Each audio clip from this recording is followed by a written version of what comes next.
Então, olha só, a gente queria muito estar hoje aqui finalizando essa série de Copa, podendo comemorar assim quase um título, né? Mas nós brasileiros que amamos futebol não foi dessa vez. E não foi dessa vez por vários fatores, né? Nós vamos conversar um pouquinho aqui sobre adversidades, né? E sobre a ideia do que é a taça, né? Do que é o campeonato. Na verdade, nós iremos mais 2 domingos, mas como a Copa termina hoje, não tem sentido continuar falando de Copa. Então nós enxugamos a série, vamos falar sobre as adversidades, que perder e ser desclassificado da Copa do Mundo é uma grande adversidade, né? E aí vamos falar a respeito do prêmio, né? Então, o que você tem aprendido a respeito da Copa do Mundo, né? O que você olha assim e tira de lição, depois que o nosso país foi desclassificado, a respeito da Copa do Mundo, né? Depois da eliminação precoce, quais são as lições, né, que nós podemos tirar? Essa foto ilustra um pouquinho o sentimento de todo brasileiro, né?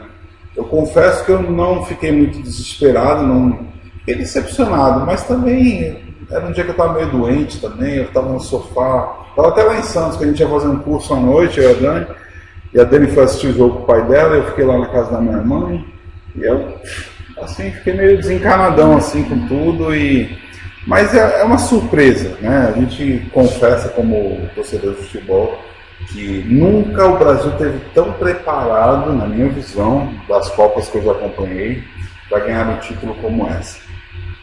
E foi interessante porque o próprio torcedor brasileiro não teve aquela cobrança exagerada, porque a gente percebeu que aqueles 2 erros no início do primeiro tempo, que ocasionou os 2 gols, foram erros que determinaram, fora todo a excelência, né, dos jogadores da Bélgica em conseguir segurar o resultado. Eles jogaram muito bem aquele jogo, então isso determinaram a queda brasileira. Mas existem outras lições também que nós podemos tirar. Olha só os torcedores japoneses. Torcedores japoneses, depois de cada jogo do Japão, o que eles faziam? Eles limpavam o estádio. Irmãos, vocês acreditam que essas imagens chocavam o pessoal que estava lá? Um povo educado, né, parecido com aquele povo nosso que fuma e joga cutuca no chão, né? A chuva leva, né? Às vezes eu fico olhando, eu estou na estrada dirigindo, os caras jogam lata de coca, né? Joga lixo. E se você reclamar, você toma um tiro no rosto. Interessante isso é uma grande lição. Uma outra lição que a gente pode tirar é sobre a amizade. A amizade na diversidade. Interessante, eu lembro que eu comecei essa série mostrando uma foto de briga dos hooligans da Inglaterra. Interessante que nenhuma briga foi contabilizada dos torcedores da Inglaterra, nem agora quando eles caíram na semifinal. Mas uma grande lição que a gente tira é essa ideia da amizade na diversidade, né? Uma outra lição que nós podemos tirar, e essa foto resume muito bem. Embora o Brasil tenha a tradição de um dos melhores futebol do mundo, tradição não ganha jogo. Tradição não ganha jogo. Tradição não traz vitória. E aí é um perigo muito grande de entrar com o famoso salto alto e de achar que porque está com a camisa amarela da seleção você vai ganhar. E eu gosto demais do futebol argentino. Eu gosto demais da raça do futebol uruguaio. Eu gosto demais da raça dos croatas, que pode fazer com que eles sejam campeões hoje. Porque se você olhar time por time, França e Croácia, a França tem muito melhores jogadores e muito mais conjunto. Só que a Croácia tem a garra. E foi isso que fez com que eles passassem agora na semifinal. Pode fazer, querido. Uma própria presidente da Croácia, junto com o presidente, isso mostra muito sobre liderança também. Liderança, espírito de cidadania, uma presidente que pagou a sua ida até a Copa, que andou no meio dos torcedores, que nos últimos jogos não aceitou ficar lá em cima com o presidente da FIFA, ficou no meio do povo. Tem muito a nos ensinar. E não vai receber os dias que ela ficou passeando, entre aspas, na Copa, né? Se fosse algum político brasileiro, ia pegar notinha de restaurante, de hotel, de combustível, de não sei o quê, ia ficar no melhor hotel, ia dar risada dos brasileiros, ia fazer selfie, né? Lições a serem tiradas. O que tenho aprendido com essa Copa? O perigo de uma felicidade fugaz. Quando eu olho para o Cauã assim, a cidade, eu lembro que eu era torcedor já doido de futebol. E eu lembro que quando o Brasil caía na Copa do Mundo, eu ficava decepcionado. Eu não queria fazer nada. Ou seja, colocar toda a expectativa da vida no futebol. Uma felicidade passageira. Gente, é muito bom. Eu adoro futebol. E é muito bom estar no estádio. É muito bom você ver um jogo ao vivo. Muito diferente da televisão. É muito bom ver seu time ganhar. Só que isso passa. Quem me conhece sabe como é que eu sou com futebol. Eu fiz a minha profissão de fé na igreja em 1995, quando o Santos estava na final do Campeonato Brasileiro contra o Botafogo. Eu passei pelo conselho da igreja para ser examinado para fazer a profissão de fé com o cabelo vermelho do Giovanni com o símbolo do Santos aqui atrás. A minha primeira pergunta que os caras fizeram: Fabiano, se tivesse o jogo do Santos e o culto, para onde você iria? Aí eu falei: não vou mentir para vocês, eu iria para o jogo. Hoje eu iria para o jogo. Mas os meus conceitos têm mudado. Não que ir para o jogo seja errado, mas é uma questão de prioridade. Mas olha como o futebol tem esse poder de mexer com o coração, com o cerne de uma pessoa. Mas é passageiro, é uma felicidade que vai passar. E aí você vê a cara de decepção dos jogadores brasileiros. Passou, perdeu, passou, acabou, bora para casa. Né? Só daqui 4 anos, a verdade é essa. Portanto, queridos, a Copa da nossa vida, segundo o versículo que abriu a nossa série, essa ideia de que nós somos escolhidos de Deus e vivemos num determinado tempo peregrinando aqui na terra, tem uma profundidade muito grande de ensino para a gente. Né? Pedro, apóstolo de Cristo, escreve essa carta aos eleitos de Deus, um recado de Deus aos eleitos de Deus, que estão na terra peregrinando, ou seja, nós não estamos aqui nesse mundo só para ver o Brasil ganhar uma Copa. Essa é a ideia. Nós estamos aqui nesse mundo por algo maior, por uma jornada maior, por uma Copa maior, que transcende a emoção de um torcedor de futebol. Tim Keller diz assim, queridos: o dia em que Deus consertará todas as coisas, o dia em que toda tristeza deixará de ser verdade, perceberemos que as piores coisas que já nos aconteceram irão, no final, apenas aumentar nosso deleite eterno. Aquele dia, ou naquele dia, tudo isso será virado do avesso e conheceremos uma alegria fora de qualquer parâmetro desse mundo. Pensa numa coisa que você ficou muito feliz, que perdurou dias. Pensa assim: chegada do filho, o início de namoro, a promoção no trabalho, né? Pensa numa coisa que te deixou muito feliz.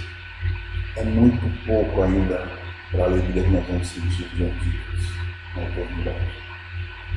O brasileiro não está acostumado a projetar a sua vida à frente. A fé cristã nos ensina a viver o aqui e agora, já, mas também desfrutar do ainda não, a eternidade. Porque às vezes a gente é até tão egoísta que a gente não quer pensar: não, eu quero viver aqui, eu quero casar, eu quero ter filho, eu quero ganhar dinheiro, eu quero... Mas a certeza, irmãos, é de que nós vamos estar lá. Eu achei engraçado que um amigo meu, pastor, me mandou uma mensagem ontem e falou assim: Fabiano, você tem alguma mensagem que você já fez sobre a eternidade? Eu falei: rapaz, não me lembro assim, agora, estou no carro, estava dirigindo, mas tudo reverbera lá. É da nossa caminhada, da nossa vida. Aí lembrei de um texto na hora de Apocalipse, aquele que nossos olhos serão, toda lágrima será enxuta, né? Não haverá dor, né? Isso aí já é prospectando lá a eternidade. Só de pensar nisso, meu coração se enche de esperança, que eu não vou precisar sofrer, meus filhos não sofrerão, que eu viverei a paz eterna, algo que é muito bom, né, Osés? Comer uma picanha lá no céu, tomar um tereré, tranquilo, sem precisar fechar a casa, sem precisar fazer seguro de vida, né? Já pensou, irmão? Coisa boa, né? Sem ter plano de saúde, né? Lá no céu não vai ter doença, não vai ter nada disso. E aí, irmãos, pensando nessa questão da Copa da Vida, sobre as adversidades que nós já conversamos um pouquinho, que momento maravilhoso é o momento de levantar a taça, né? São poucos homens no mundo que na Copa levantaram a taça. Olha só, esse aí é o Cannavaro, né? Capitão da seleção italiana que ganharam a Copa do Mundo em 2006. Olha o que ele disse. Antes de levantar a taça, um diretor da nossa seleção me disse uma coisa: tente levantá-la com estilo. O que ele queria dizer com isso, eu ainda não entendi. Mas eu acho que ele queria dizer que era para eu desfrutar daquele momento. Um momento grandioso, né? Tão bom, né? Quando você ganha alguma competição, medalha, taça, né? Eu fui nadador há muito tempo, era algo maravilhoso, né? Ganhar um jogo, tão bom esporte, né? Olha o nosso capitão aqui, o Cafu. Levantar a taça é a coisa mais preciosa, nada se compara à alegria que experimentei. Foi para isso que nos preparamos por tanto tempo. O Cafu, um cara tão humilde, Jardim Irene, São Paulo, né? Hoje é dono de guincho, né? Tem uma empresa de guincho, né? Um cara tranquilo, não subiu a cabeça, é o mesmo jogador, a mesma pessoa. Tem um outro que já teve mais dificuldade de lidar com a capitania, vamos dizer assim, o Carlos Alberto, capitão de 1960, 70. Mas ele diz sobre esse momento, diz assim: lembro que subimos no meio da galera e todo mundo queria abraçar os jogadores. Evidente que qualquer capitão que tenha a honra de receber o troféu, o primeiro gesto é levantar. Eu tive ideia na hora, não sei porquê, de beijar a taça. Foi um gesto assim, instintivo, que eu achei o troféu assim tão bonitinho que me deu vontade de beijar. Eu nasci em 1975, eu não vi esse. Vejo agora nos vídeos, né? Mas foi um grande capitão aí, né? Morreu aí faz um tempo atrás, né? De infarto, mas chegou a treinar times, um grande jogador, né? Uma grande pessoa. Levantando a taça, quando estamos jogando a Copa da nossa vida, isso não é diferente. Todo treinamento, tudo que vivemos e enfrentamos, terminará em um momento mais glorioso, o dia da vitória. Eu por diversas vezes na mesma dificuldade, eu pensei assim, não, como eu terminar isso? Tem que ter um dia. Quase que eu falo, não aguento mais, quero morar no céu logo. Tanto que quando as pessoas... Eu aprendi isso já faz uns 15 anos, quando as pessoas perguntam para mim: e aí, Fabiano, tá tudo bem? Eu falo: tudo tá melhor do que eu mereço. Já mereci a morte, Deus me livre, então já estou melhor do que eu mereço, né? E tem horas que a gente não quer fazer nada. Muita coisa a gente tem vontade de partir. Eu sinto isso, eu tenho que ser diferente. Eu falo para a Dani: amor, se prepara aí, se eu for, eu já vou tranquilão, você fica aí firme aí, e um dia nós vamos nos encontrar. Por quê, irmãos? Primeiro, que é uma certeza de que o sofrimento é algo marcante, que nos incomoda. E outra certeza da eternidade. Eu sei que um dia nós vamos para lá. Então é melhor a gente ir se preparando, porque um dia nós vamos, então vamos lidar com isso. E isso nos faz aproveitar cada vez mais os melhores momentos, curtir mesmo, né? Curtir mesmo, né? Porque a gente não sabe o dia de amanhã. O levantar a taça é o momento em que experimentaremos uma alegria sem fim. No Evangelho de Lucas, o próprio Jesus diz: regozijem-se nesse dia e saltem de alegria, porque grande é a recompensa de vocês no céu. Eu estava voltando ontem na Pedra Grande, que foi um tempo bem gostoso falando, a gente colocou o papo em dia, conversar. E na descida eu estava falando: Dani, como tem sido bom experimentar fazer o bem para alguém sem querer nada em troca. Eu acho que isso é uma das coisas mais excelentes da vida, né? A pessoa chegar à maturidade e entender que não importa se nós vamos ter troca ou não, nós vamos receber algo em troca ou não. O que importa é que a gente faça, é isso que Jesus nos ensina. Faça por amor, sem querer nada em troca. Porque, irmãos, nosso coração ele é violentamente corrupto. Como a gente gosta de fazer algumas coisas porque vamos receber alguma coisa em troca? Se não for para receber nada em troca, a gente nem levanta do sofá. A verdade é essa. Então, você fazer o exercício na mente e no coração de ir em direção a alguém sem que se receba nada em troca, é crescer em espiritualidade, em maturidade. Isso é extremamente importante. 2 conceitos equivocados sobre essa ideia de levantar a taça na copa da vida. Primeiro, espiritualidade comprometida apenas com a prosperidade no aqui e agora. Eu vou para a igreja hoje, porque na verdade o que eu quero é que amanhã Deus abra as portas e me deixe de novo. E se necessário for, eu vou até fazer uma fezinha. Aí que eu sou sorteado, né? Muda minha vida, não vai fazer mais nada. Tem gente que pensa assim, irmãos. Tem gente que pensa assim. Eu vou buscar Deus por quê? Porque eu quero ficar rico. Quero ser próspero. Isso é um equívoco. E o outro lado da moeda, em nome de uma esperança futura, uma espiritualidade alienante no aqui e agora. Ou seja, eu vou para o deserto, eu vou para o monte, vou ficar lá falando com Deus e ver brasa viva e ver os anjos descerem, subirem. Eu não quero fazer mais nada, eu não vou trabalhar, não vou fazer mais. Eu vou só viver de Deus. Isso é o outro extremo. É um equívoco também. Pensando nisso, nós vamos meditar no texto da nossa manhã, que diz assim, 1 Pedro capítulo 5, se você quiser abrir aí sua Bíblia no seu celular, ou quiser acompanhar aqui sendo projetado, diz assim a palavra de Deus. Quando se manifestar o Supremo Pastor, vocês receberão a imperecível coroa da glória. Da mesma forma, jovens, sujeitem-se aos mais velhos. Sejam todos humildes uns para com outros, porque Deus se opõe aos orgulhosos, mas concede graça aos humildes. Portanto, humilhem-se debaixo da poderosa mão de Deus, para que Ele os exalte no tempo oportuno. Lancem sobre Ele toda a sua ansiedade. Olha que desafio, né? Lance sobre o Senhor toda a sua ansiedade, porque Ele tem cuidado de você. Ele tem cuidado de vós. Sejam sóbrios e vigiem, pois o diabo, o inimigo de vocês, anda ao redor como um leão, rugindo e procurando a quem possa devorar. Hoje de manhã, quando eu saí de casa com a Dani, faz uns 4 dias seguidos que está tendo um despacho de uma tumba na nossa esquina. 4 dias seguidos, nunca aconteceu isso.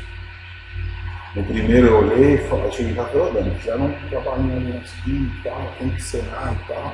No outro dia de manhã já tinha recolhido. Aí depois de novo, recolhido. Aí hoje eu falei, aí descendo para dentro, aí assim, preparadaço, né? Eu olhei e falei assim, poxa, quanta tolice, bem, olha só. Aí a Dani falou, para aí que eu quero olhar. Aí falou, tem isso, tem aquilo, tem aquilo outro. Aí a Dani falou assim, ih, Fabi, esse aí, que a Dani morou muro com muro e fizeram muita amizade com uma família que tinha um centro lá no Rio de Janeiro. E ela já conhece algumas coisas e tal. Ela falou, ih, amor, isso aí é para pegar marido de alguém aqui, da vila aqui. Porque tinha não sei o que lá onde eu... Agora, olha só, irmãos, o que é isso, espiritualmente falando? Isso é questão espiritual, é velho texto aqui, o diabo, o inimigo de vocês estão mesmo. Aí eu brinquei com ela, falei, ainda bem que você está bem casadinha, né? Não tem perigo, né? Graças a Deus, né? Mas deve ser para algum vizinho aí, né? Eu louvo a Deus, né? O meu casamento com a Dani, feliz da vida, né? Querendo roubar o meu gatão, né?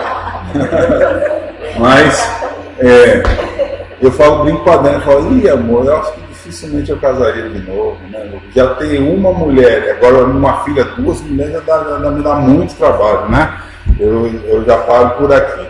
Mas a ideia é de que existe um mal por trás, né? Ou seja, como ele está rugindo e procurando a quem possa devorar, qual é o nosso papel como filhos de Deus? Resistam, permanecendo firmes na fé, sabendo que os irmãos que você tem em todo o mundo estão passando pelos mesmos sofrimentos. Ou seja, assim como a Dani sofre com as coisas da vida dela, e eu vejo às vezes, ela sofrendo, ela não vê sofrendo, a gente sofre junto e vai andando caminhando. Nós precisamos um do outro, a gente não anda sozinho. A ideia é essa, que a gente precisa ter amigos, a gente precisa um do outro. E o texto termina: a Deus toda a graça que nos chamou para a sua glória eterna em Cristo Jesus, depois de terem sofrido durante pouco tempo, Deus os restaurará, os confirmará, lhe dará forças e os porá sobre firmes alicerces. A Ele seja o poder para todo sempre. Amém. Pensando nessa questão da Copa da Vida, levantando a taça, a primeira lição, irmãos, a promessa do momento de levantarmos a taça. Olha o que Pedro diz nesse texto, irmãos. Quando se manifestará o Supremo Pastor, vocês receberão a imperecível coroa da glória. Ou seja, haverá um momento, irmãos, onde o Supremo Pastor, que no nosso original quer dizer o primeiro e o maior de todos, haverá um momento que esse Supremo Pastor, o bom pastor, e como pastor, ele deu a vida pelas suas ovelhas, ele vive pelas ovelhas e voltará pelas ovelhas. Essa é a promessa de Deus. Haverá um momento que ele voltará. A palavra de Deus nos ensina que esse Supremo Pastor nos dará a coroa, mostrará a vitória, a ideia de que existe um prêmio a ser recebido pela trajetória aqui da nossa caminhada. Essa imperecível coroa, citada por Pedro aqui, é uma coroa de um atleta, uma guirlanda de folhas, mas que estragava muito rápido, né? E esse é o contexto, essa é a ideia do contexto. Lembra aqueles filmes gregos, né? Que o vencedor, o coroa de louros, né? Isso, um dia, 2 dias, a folha murcha, né? Seca, vai embora, né? Jesus, ele é o Supremo Pastor que não lhe presenteará com uma coroa que vai secar, né? Ele vai te presentear com algo que transportará o espaço, o tempo, as coisas que existem, né? Essa coroa oferecida por Cristo é uma que é imperecível, que não estraga, que não deteriora ou que acaba. Ou seja, essa é a promessa. Nós vamos chegar lá e receberemos a coroa. Irmão, você já pensaram nesse momento? Eu fico até arrepiado só de pensar. Estar diante do Rei dos Reis, do Senhor dos Senhores, e Ele olhar para nós e falar: vem, aqui está o seu poder. Desfrute da eternidade. Momento glorioso. Por isso que às vezes eu, por estudar um pouquinho mais sobre isso, eu tenho vontade de ir, né? Vai ser coisa boa demais, né? Aquele que nos ama incondicionalmente, que conhece todas as minhas esquisitices. Jesus, ele me ama com todas as minhas esquisitices. Às vezes eu falo para ela, eu falo: amor, como é que você me ama? Eu tô tão esquisito, cheio de coisa que nem eu entendo, às vezes até eu fico bravo comigo mesmo, né? Às vezes eu não me suporto. E você me ama, e Jesus me ama muito mais. E um dia ele fala: vem, filho, venha desfrutar. Você combateu o bom combate, completou a sua carreira e guardou a sua fé. Venha desfrutar da vida. Maravilhoso. Em segundo lugar, irmãos, como viver antes do momento de levantarmos essa taça? Então é por aqui agora, né? Olha o que Pedro diz: humilhem-se debaixo da poderosa mão de Deus, para que Ele vos exalte no tempo devido. Ou seja, sendo mutuamente humildes, sejam todos humildes uns para com os outros. A humildade entre as pessoas é a solução para os conflitos, né? Você tem problema em casa? Seja humilde. Ou ensine humildade para quem mora com você. Irmãos, essa palavra humildade é algo que mexe muito com o ser humano, né? Porque ninguém quer se humilhar. A nossa cultura brasileira, você é criado para passar por cima. É no trabalho. É isso, eu me humilhar? O cara que errou contra mim, eu vou me humilhar? A palavra de Deus diz que os humilhados serão exaltados diante de Deus. Eu, graças a Deus, aprendi isso rápido. Eu não tenho dificuldade de dizer, Dani, me perdoa. Eu errei contra você. Não tenho dificuldade. Me ajude a crescer, me ajuda, né? Eu estou arrependido, vamos embora. Não há crise nisso, porque esse é o caminho. Se Jesus ensina o caminho e Pedro reforçou esse caminho, nós devemos viver isso nos nossos relacionamentos. Por isso que Pedro recomenda que todos vistam-se de humildade. É a ideia de você pegar uma capa e colocar mesmo e falar, isso, irmãos, de uma vez por todas, entendam que lá em Gênesis 3, os nossos representantes pecaram. Todos nós nascemos pecadores. Por isso nós fazemos coisas que a gente duvida. E se eu sou assim, manchado pelo pecado, esquisito, eu preciso entender que eu não consigo. E isso me traz o quê? Humildade. De entender que eu preciso de Deus, eu preciso da graça, eu preciso do próximo, eu preciso. Sem isso, a gente não consegue dar um passo. Dá um passo. Portanto, Pedro nos incentiva a nos vestir de humildade. John Stott diz assim, um grande pastor, não há maior obstáculo ao conhecimento do que o orgulho. Quem é orgulhoso não aprende, já sabe tudo. E John Stott fala que é um obstáculo. E como é difícil a gente passar alguns obstáculos, né? O orgulho vem para dentro de nós e nos deixa parados diante de um obstáculo. E nenhuma condição mais essencial do que a humildade. Não há maior obstáculo ao conhecimento do que o orgulho e nenhuma condição mais essencial do que a humildade. Portanto, precisamos ser humildes diante de Deus. Humilhar-se diante de Deus é reconhecer o que Ele pode fazer por nós.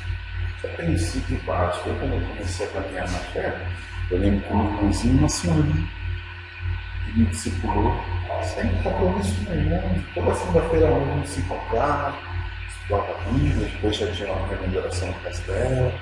Ela é minha mãe na fé, ela não é? Minha mãe na fé, a irmã Cleide, quem sabe um dia ela vai vir. Vocês vão conhecê-la. Uma mulher de Deus, né? Ela sempre me ensinou, desde o início, falou, Fabio, seja humilde. Ser humilde não é falar que é humilde.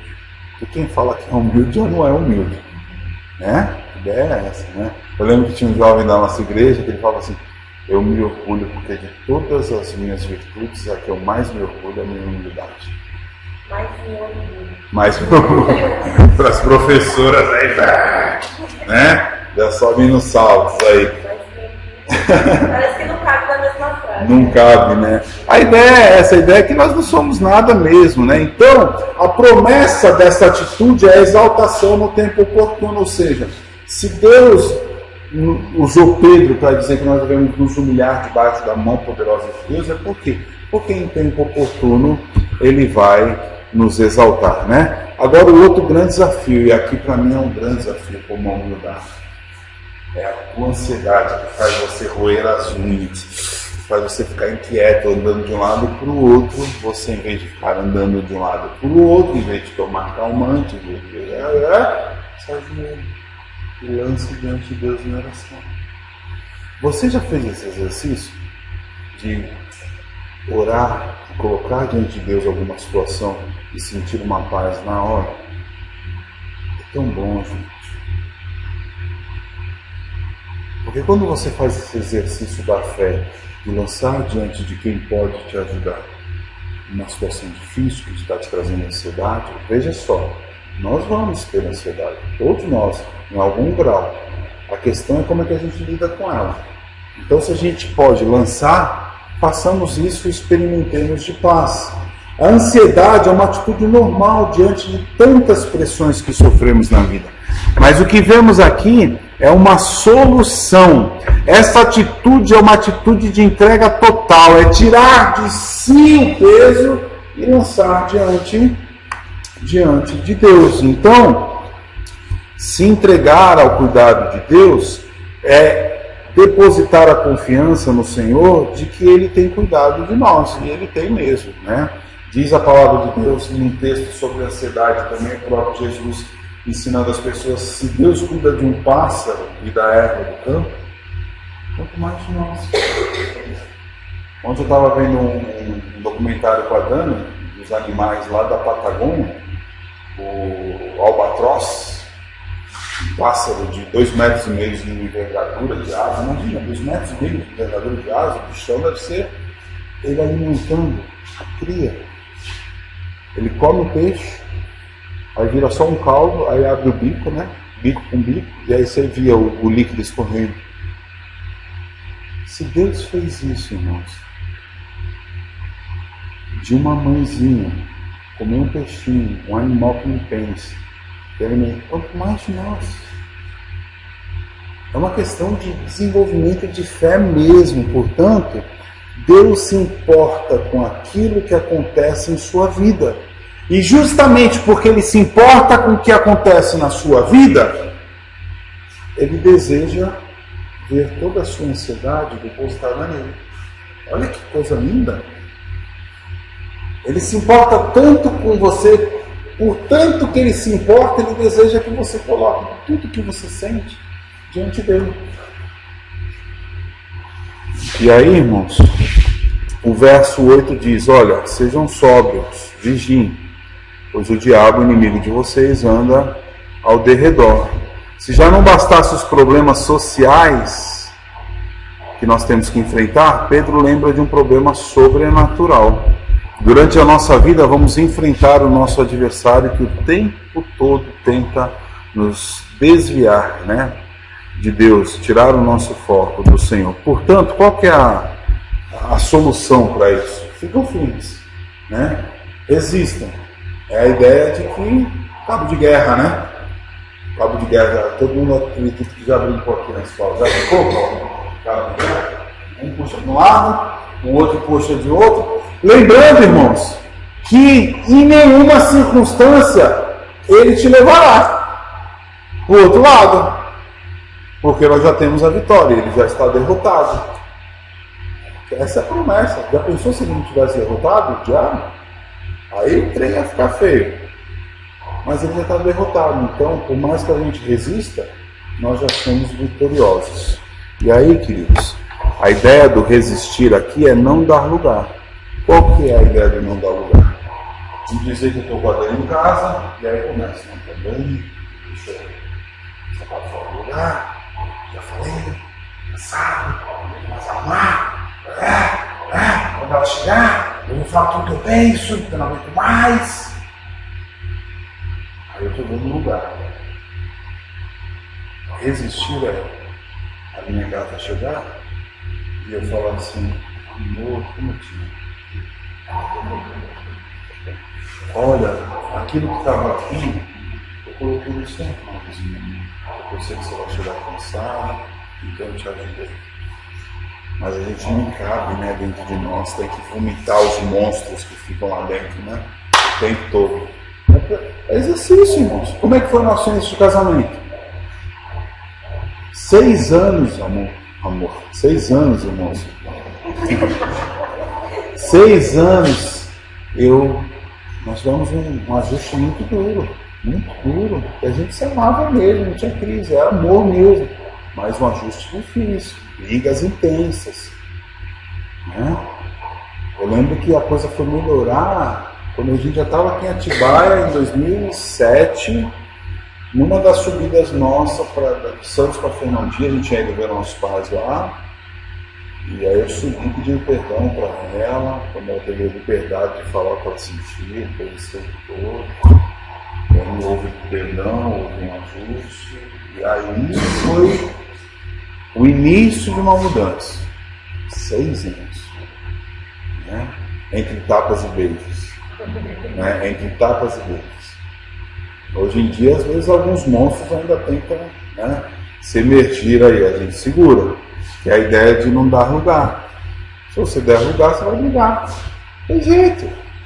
Ah, mas eu amo tanto esse meu amor que eu prefiro então brigar. Para mostrar para ele que eu amo. Isso não é amor. Amor não chega a esse ponto de doença. De querer brigar por amor. Não é amor. É um outro problema. E todos nós temos as nossas fragilidades, né? Portanto, permaneçam firmes. É a ideia aqui. Viver os padrões e os ensinamentos de Deus. Se Deus fala para eu não brigar, eu não brigo. Esse é o padrão de Deus para mim. Mas eu não quero. Deus fica lá, eu fico aqui. Eu vou brigar, quero brigar. Hoje eu acordei para brigar. É assim, irmão. Às vezes eu converso com algumas pessoas, as pessoas falam, pastor, eu sei o que eu tenho que fazer, mas não quero. Eu quero brigar. Porque aí eu fico calmo. Aí a gente tenta dar uma outra solução, né? Um chá de maracujá, alguma coisa, né? Para a pessoa ficar mais calma. Ou seja, essa é a nossa vida aqui, né? Como vivemos antes do momento lá, de levantar a taça. Agora o terceiro ponto, irmãos. Enfim, o momento de levantarmos a taça será caracterizado pela plenitude da graça de Deus. Pedro diz, né? A Deus, o Deus de toda graça, né? Vai ser exatamente na eternidade, onde nós vamos desfrutar a plenitude da graça e do amor de Deus, né? Pela presença gloriosa de Deus. A presença gloriosa de Deus é aquilo que nos traz plenitude de sentido, que te faz sair de casa, vir para uma escola pública, poder estar com outras pessoas aprendendo de Deus. É a plenitude da graça de Deus no teu coração, no meu coração. É Deus alcançando o teu coração e falando, filho, eu tenho isso para você, agora você vai crescer, e em mim você vai se desenvolver, em mim você vai realizar todos os teus sonhos. É em mim. Isso é Deus tocando o teu coração, para que você venha, para que você aprenda, que você caminhe. Essa é a ideia, essa é a verdade. E essa presença de Deus, irmãos, vai saciar toda a nossa sede. Sabe aquela coisa de caminhada que você quer um copo de água desesperadamente? E você toma um e não quero mais um pouco. Aí você pega a mangueira assim, né? Quando eu era moleque, eu pegava a mangueira para tomar água para o jogo de futebol, né? Ou seja, tem que ser muito. Não, em Deus você vai ter a sua sede saciada, a sua fome matada, igual adolescente, né? Eu lembro quando eu era adolescente, eu comia 6 pães com manteiga de manhã. E minha mãe falava assim, meu Deus, não vai parar esse menino. Nada matava fome, nada. Eu lembro no seminário que eu comprava 20 esfirras de coca, 20 esfirras de carne e uma Coca-Cola de 2 litros. Esfirra de coca foi boa. Gente, imagina meia-noite, antes de dormir, você comer 20 esfirras de carne e 2 litros de Coca-Cola. Eu nem pegava copo, eu já tomava igual uma madeira. Deus me preservou, eu me infartei. Cheguei a 190 quilos, né? Perdi já 75, já encontrei alguns, né? E a Dani já está me impressionando lá em casa, né? Vamos perder. Ou seja, queridos, essa ideia da presença de Deus total, de saciar a sede, de matar a fome, de que haverá um dia que nós levantaremos de verdade toda a taça, a coroa que é imperecível. Apocalipse diz, né? Está feito. Eu sou o alfa, o ômega, o princípio e o fim. A quem tiver sede, darei água de beber gratuitamente, água da vida. Ou seja, vai chegar um grande dia. Portanto, no dia da vitória, e tão somente lá, ficaremos livres de tudo que nos aflige e entristece a alma. O que tem te entristecido a alma hoje? Uma pergunta para você, Dani. O que tem te entristecido? A gente precisa lançar diante de Deus, sabedor de que Ele nos ajuda aqui. Mas lá, acabou. Não terá mais nenhum tipo de problema. A promessa que temos de Deus é essa, que Ele enxugará toda a nossa lágrima. E por último, irmãos, né, é a ideia de, por mais difícil que seja, por mais problemática que seja a Copa das nossas vidas, e foi para a seleção brasileira, e todos voltaram muito tristes, decepcionados, nós também passaremos por dificuldades. Mas haverá um dia glorioso, o privilégio de experimentarmos o grande dia. Enquanto isso, seremos suportados e cuidados por Deus. Deus nos dará suporte e cuidado. Portanto, olha só que legal. Naquele dia, Ele restaurará a nossa vida, ou seja, Ele colocará em ordem. Né? Que coisa boa, né? Às vezes eu tenho que colocar em ordem a minha vida, né? Eu lembro que sábado eu e Dani começamos a limpar a casa e colocar em ordem as coisas das crianças, né? Colocar tudo em 6 meses, tudo virado, né? Aí nós começamos a colocar tudo em ordem. E é tão bom chegar em casa e estar tudo em ordem, né? Tudo arrumadinho. Daqui a pouco chega a cavalaria, né? Já colocando tudo para baixo, né? Mas é tão bom. Assim Deus fará conosco.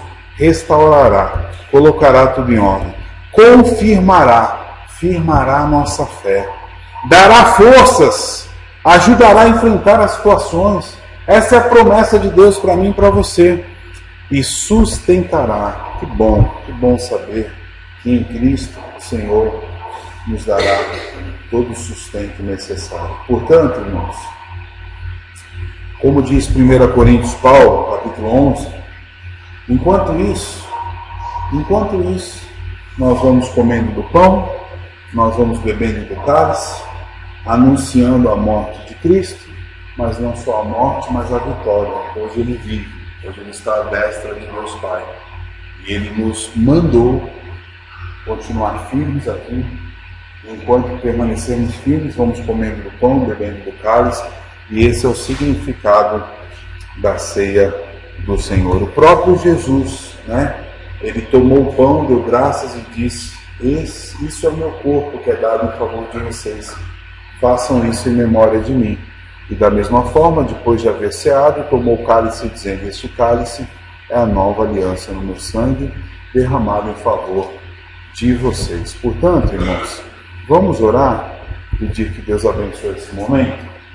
Senhor, obrigado, Pai, porque chegamos ao término de mais uma série essa que nos trouxe preciosas lições, inclusive lições da vida, lições espirituais de como também ser eliminado de uma Copa do Mundo, enfrentar a adversidade e compreender, ó Pai, de que a nossa vida aqui será assim, com dificuldades, mas que nós já somos mais do que vencedores. Desfrutaremos da glória eterna e receberemos o tesouro, a coroa, a taça de sermos amados por Ti e sermos filhos por adoção do Teu Filho Jesus. Por isso, em Teu Filho Jesus. Por isso, Pai, que ao comermos do pão agora e bebermos do cálice, possamos desfrutar do encorajamento que vem de Ti para continuarmos firmes nessa jornada. Nos agracie, perdoe os nossos pecados, Pai. Em nome de Jesus. Amém. Queridos, eu e Oséias vamos juntos ministrar a ceia do Senhor para vocês. Você que está em plena comunhão com Cristo, se coloque em pé, coma do pão, beba do cálice, em nome de Jesus. Após receber, se assente até que todos recebam juntos e comam do pão e bebam no cálice também, em nome de Jesus.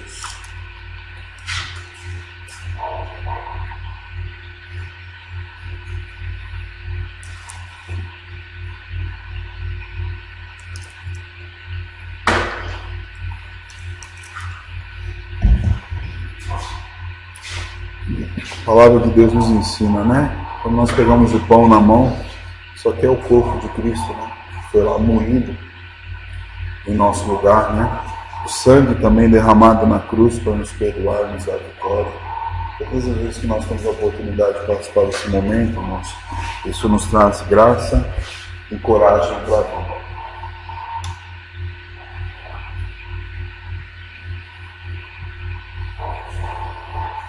A palavra de Deus nos ensina que isso é amor, né? Amor incondicional. Interessante que quando eu estava na igreja católica com a minha mãe, meu pai, eu não vi a hora de pegar hóstia, né? Aí eu fui fazer a primeira comunhão, aí depois participei, fui fazer crisma, e depois eu tive que fazer tudo isso no automático. Não porque eles me ensinaram, mas não entendi, eu achava legal. E depois eu tive a oportunidade de dar esse passo de fé, de viver o cristianismo realmente nas entranhas, de me render a Cristo, de poder me preparar para comer do pão e beber do cálice. Eu pude compreender que o próprio Jesus fez isso entregando o pão e dando o cálice, dizendo que os filhos dele deveriam fazer isso para que continuassem firmes. Porque ao comer o pão e beber do cálice, você está recebendo graça, encorajamento.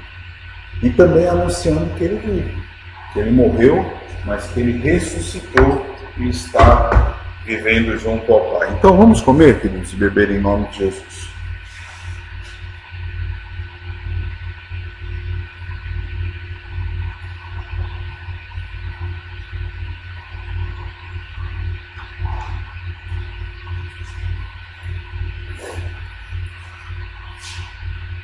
Pai, obrigado, Senhor, por essa manhã. Queremos te agradecer porque podemos encerrar esse momento com tanta singeleza, sentido e alegria. Obrigado pela cruz do teu Filho. Obrigado porque o Senhor nos deu a vitória. E essa vitória transcende as coisas que existem. E nós não vislumbramos quão grandioso será o momento em que o Senhor enxugará as nossas lágrimas e nos dará a eternidade por teu amor. Por isso nos dê uma boa semana, nos leve em paz para as nossas casas, possamos no próximo domingo voltar e iniciarmos essa nova série tão desafiadora e que possamos assim aprender contigo, através do teu Filho Jesus, que também foi atrás daqueles que estavam excluídos, estavam à margem, e nos ensina a fazer isso também, em nome de Jesus. Amém. Irmãos, essa aqui é a nossa próxima série.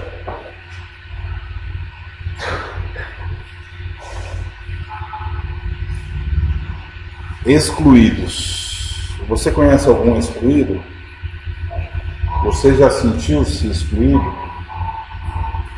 Excluído não tem nada a ver com bêbado, prostituta, tem também. Porque existem muitos ricos, por ser tão rico que é excluído, e fica à margem. Essa foto nos faz pensar que Jesus, no seu ministério, gastou a maior parte do tempo indo em direção a pessoas que eram excluídas e estavam à margem da sociedade. Lembramos de Zaqueu, o publicano, que era o coletor de impostos. Lembramos dos líderes religiosos da época, que ficavam à margem do povo porque se sentiam superiores. Lembramos dos coxos, dos aleijados, dos mendigos, das prostitutas. Pessoas à margem, que o Mestre Jesus foi em direção para convidar para um novo tempo. Nós vamos olhar alguns textos que Jesus foi em direção a essas pessoas e vamos tirar lições para a nossa vida e para a nossa igreja. Que Deus nos dê graça. É a série mais desafiadora que eu já fiz até hoje. Nem eu sei como é que eu vou começar, mas eu vou começar. E Deus nos dará graça de olhar para pessoas assim, para crianças em albergue, para ricos, para gente lá na prefeitura, pessoas que às vezes de tanto poder ou nenhum poder ficam à margem. Deus nos ajude, amém? Dê um abraço à pessoa que está ao seu lado, uma boa semana e até domingo que vem. Deu certo, Então, quando você falou para mim que o vermelho era o stop, eu achei estranho, porque normalmente o quadrado preto é o stop, o vermelho, o redondo é o quadrado. É verdade. Eu estou excluído aqui também. Só a margem.